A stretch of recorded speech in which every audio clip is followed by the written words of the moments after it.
Welcome to Kenton's videos. Enjoy the video. You begin by confirming prerequisites.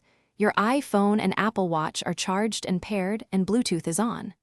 Open the fitness app and choose Workouts or Fitness Plus depending on whether you want guided content. Set a clear goal, time, calories, or distance, so the app tracks progress accurately. Once done, pick the correct workout type and confirm your device selection.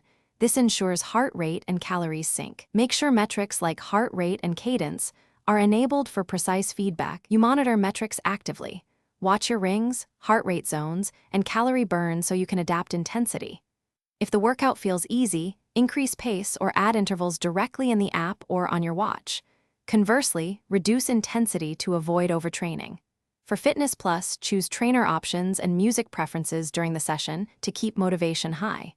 Once you adjust settings, confirm the app still records correctly. This maintains accurate workout history and ensures future recommendations are personalized. You end the session by tapping end and reviewing the summary. Splits, heart rate zones, and calories tell you what worked and what to improve.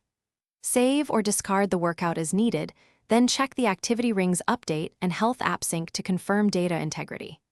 If something went wrong, missing heart rate or no sync, force a manual sync, verify health permissions, and restart your watch and phone. Doing this usually restores connections and prevents lost workout history in future sessions.